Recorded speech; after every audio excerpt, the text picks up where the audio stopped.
네, 오늘 장을 명쾌하게 저격해보는 람 기자의 3시 40분입니다. 안녕하세요. MTN증권부 김혜람 기자입니다. 예, 오늘 3차 남북 정상회담을 시작했습니다. 방금 전 3시 30분부터 첫 회담을 갖고 있는데요. 오후 5시까지 진행될 것으로 예상이 됩니다. 이 회담 결과 남북 경협이 가시화되거나 비핵화 관련한 실질적인 조치가 나오게 될 경우에는 그래도 긍정적인 영향을 기대할 수 있겠습니다. 그런데 그렇지 않을 경우에는 남북경협주 옥석 가리기가 필요하겠습니다.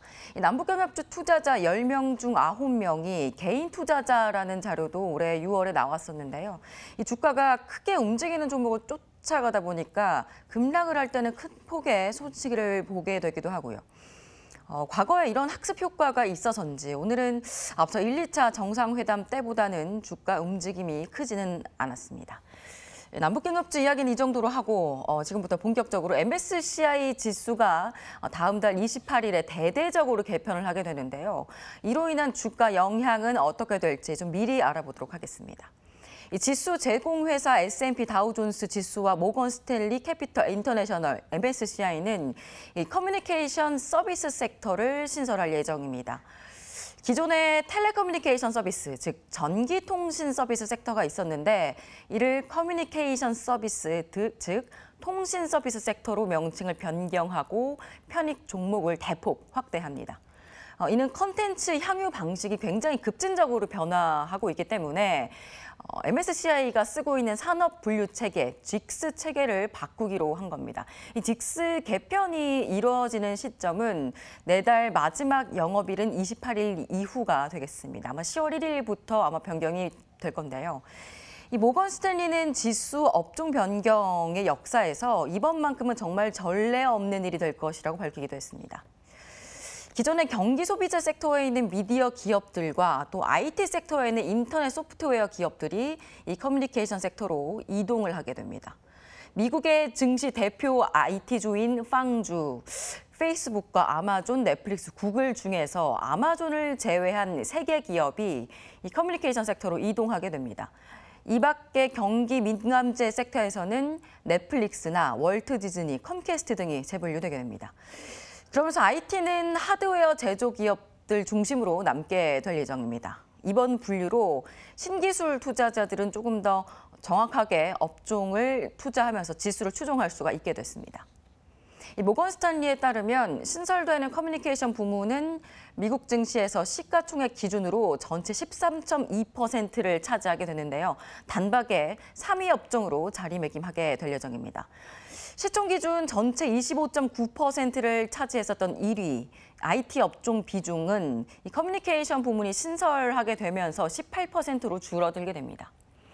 글로벌 ETF들이 MSCI 지수를 많이 추종하고 있기 때문에 수급으로 인한 주가 변동이 당분간 있게 될 것으로 예상이 됩니다.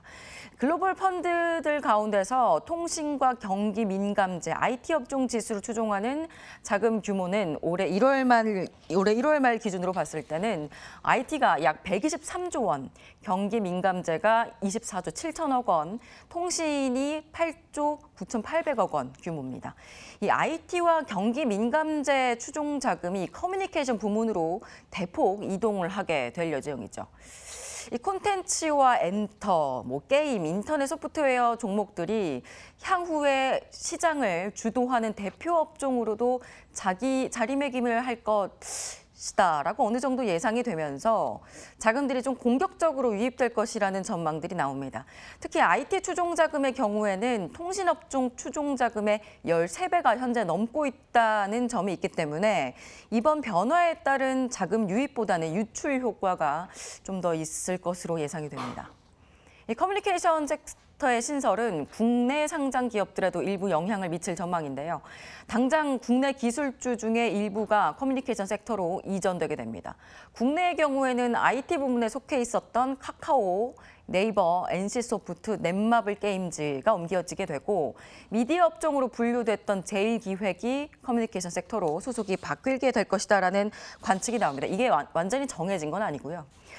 당장은 글로벌 자금들이 IT ETF에서 편입 종목 변경을 위해서 카카오나 네이버 등 아까 말씀드렸던 이런 종목들의 주식을 팔게 될 것이기 때문에 수급 요인으로 인해서 이 종목들의 주가가 빠질 수 있게 될 겁니다. 또 이 밖에도 한국거래소도 올해 말 지수 정기 변경에서 이 산업 분류 체계 직스가 바뀌기 때문에 섹터 지수도 이때 함께 변경할 예정입니다. 이 한국거래소는 오는 12월 14일 일괄적으로 섹터 지수를 바꿀 예정이다라고 밝혔습니다.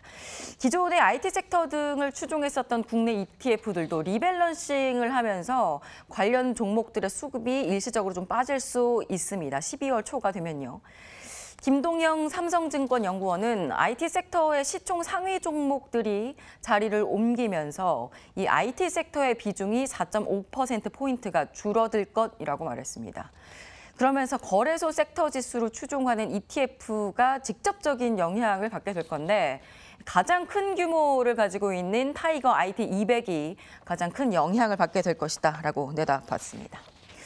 이 거래소 지수 정기 변경이 반영되는 12월 14일 전후로 이들 종목의 단기적인 수급 공백이 발생하거나 주가 약세가 있을 가능성이 있습니다.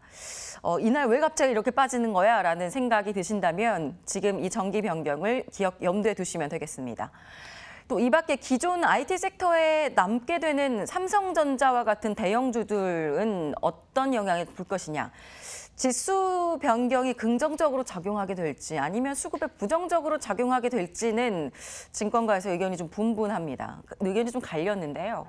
이 IT 섹터에서 자금이 빠져나가게 될 거기 때문에 수급이 빠지면서 부정적이게 될 것이다라는 의견도 있고 추종 자금이 빠져나간다고 하더라도 기존의 IT 섹터는 있는데 여기서 삼성전자와 같은 대형주의 비중 자체가 더 높아지게 되니까 아니다, 투자가 더 많아질 것이다라는 의견도 나옵니다. 결국에는 커뮤니케이션 섹터에 대해서 투자자들이 얼마나 비중을 중요하게 두느냐가 관건일 것 같습니다. 지금까지 람 기자의 속 시원한 3시 40분이었습니다.